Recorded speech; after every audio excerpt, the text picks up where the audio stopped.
Welcome back to another episode here at Retro Rocket Studios. I'm Landon, I'm Mark.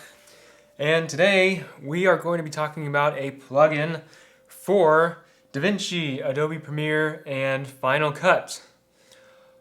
What is this plugin? What's it do?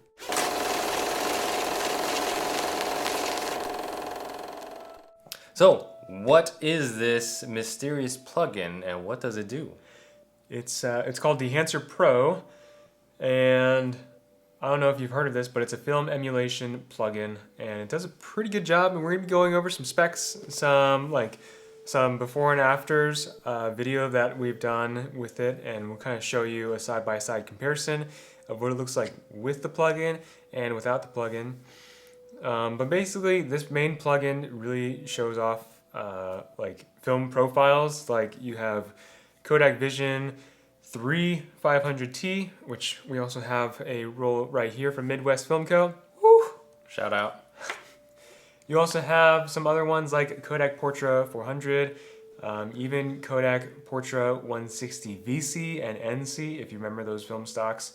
Other ones like Ilford, Fuji, all the main. They have a lot. Yeah, wow. Yeah, they have a ton of film stocks here, but it's mostly looks like it's based off of 35mm film stocks, and all that, like some motion picture film. Cinestill, yeah. Yeah, we even have Cinestill 800T, Cinestill 50D. I'm not sure if they're going to come out with the Cinestill 400D, which is the new Cinestill. But basically, this is what I've been using for my videos that I've been posting on social media. Just basically once I'm done doing all the color corrections, the exposure changes, the white balance, and my color grade, then I'll go in and add this to the last node. If I'm in DaVinci, I'll add this to the last node just to add a nice kind of like filmic look to it. It's nice, and there's a lot of good things that I like about it, and there's also some things that I just don't use. I don't find them useful in the plugin, but we're gonna go over all of that right now. So first off, there's different ways that you can add this into your workflow. Dehancer recommends that you add this at the end of your chain, of your effects chain. So Save the best for last, obviously. So for DaVinci, that looks like make it your last node. For Final Cut, that means put it at the bottom of the stack, basically. But we're gonna be talking about it. First, I wanna go over like kind of the film profiles and what they look like, and we'll flip back and forth between a screen share, and I'll show you some of the ones that I found are kind of my favorites. So this first one that we're gonna look at, I was shooting a vertical video just basically about surfing for fun, for social media. Because film emulations are all the rave on social media nowadays. So one of my favorite film profiles from Dehancer is Kodak Vision 3 500T. I think that looks pretty good. Also the 250D, that looks good as well. And you notice it really shifts the color, and you can just kind of change that with temperature compensation. Just warm that up a tad. Let's make this a little bit more pink. Add some There we go. some more magenta in there, and you kind of start to get it back to a good white balance. You can kind of see what this looks like with on and off. You can also control the push and pull of, it emulates what it might look like if you are pushing the film one stop. Let's see what one stop looks like.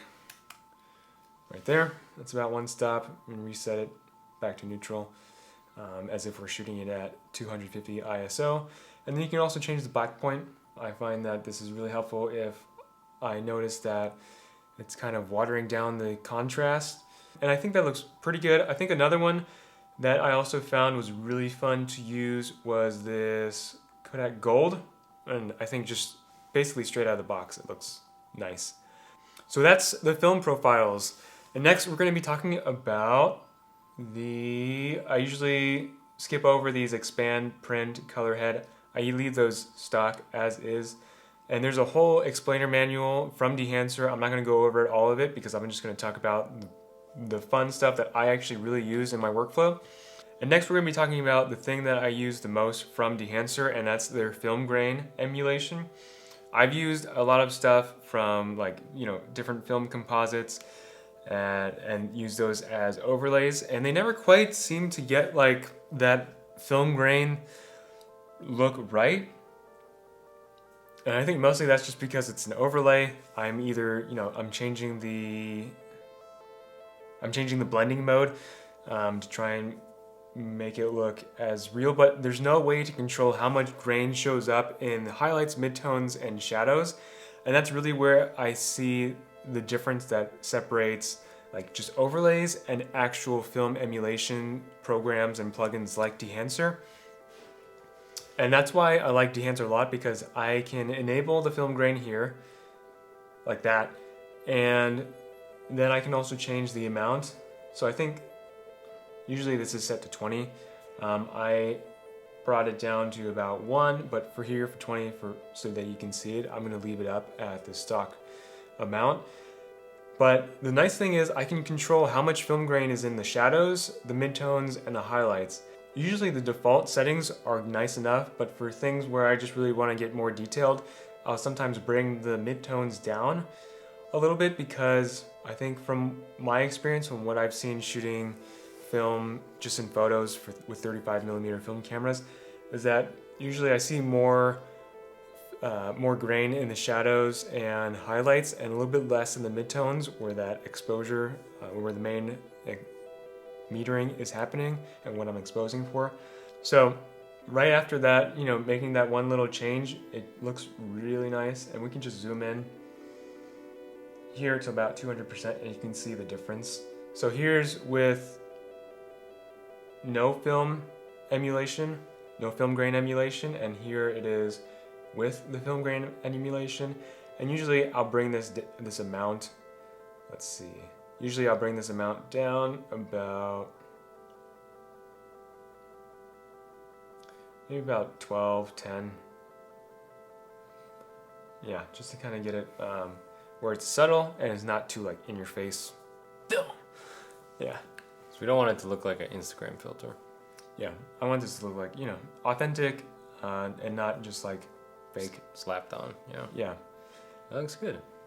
Do you want to try playing it a little bit to see it in motion? And you can kind of see how slow it is. That's why, like, we're dropping frames here. This was shot at 24 frames per second, and we're at 15, 16 frames per second. And that's just because the plugin is pretty intensive on your computer.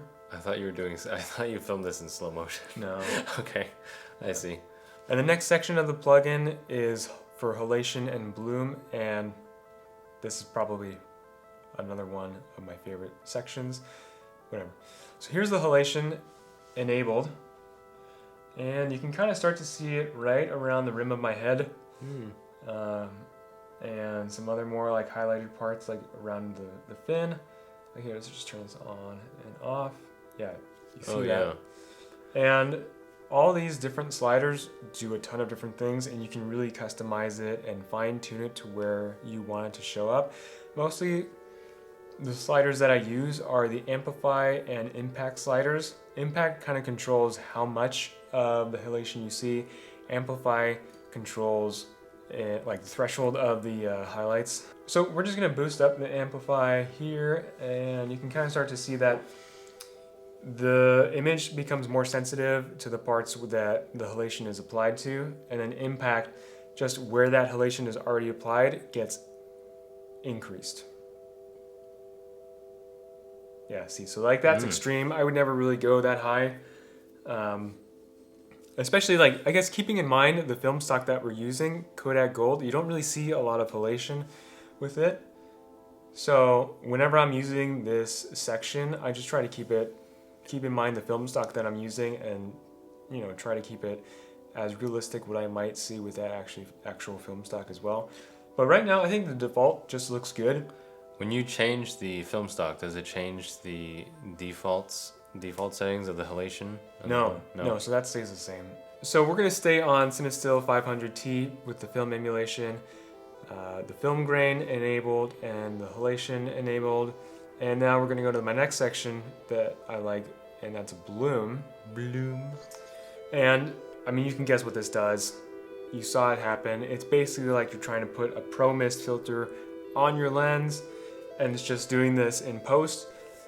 I would say it does this, the default, too much. in my opinion, it doesn't quite look exactly, you know, like what I would want out of the box. So I would go down here to impact and just kind of bring that down just slightly, maybe about half, and enable it and disable it. And you can kind of see the difference. It's just starting to blend the contrast a little bit. I don't use this one all the time. For this particular video, when I was editing it and posting it, I just didn't have this one enabled. So I'm gonna leave it off. But that bloom is also a nice effect. And then, so that's the top 3 effects that I use from Dehancer. Then you can also go in and control the vignette. Let me fit this, and you'll kind of see what that looks like. Yeah, then you have the film breathe, which I don't really use, and then the gate weave also, which I don't really use. I think we got the settings right where we like, and I'm just gonna go in and enable the timeline so I can start this from the beginning, and we'll play the video so you can see it.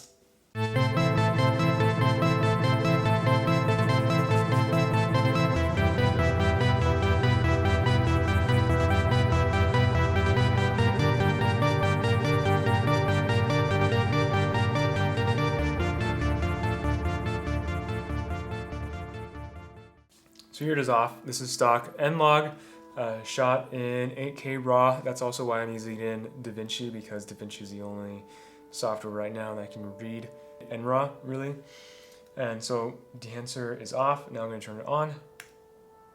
And there you go. You can kind of see what it looks like. I like it.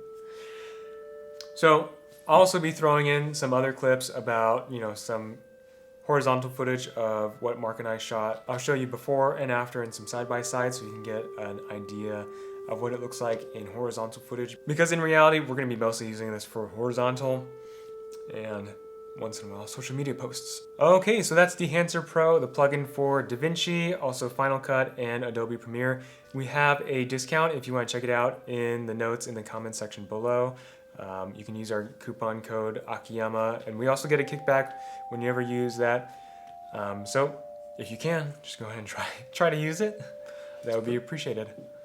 Pretty cool plugin. I like how versatile it is and how you can control everything, so that's awesome. I think that's it. We will see you in the next one. All right, catch up with you later. Bye. Bye.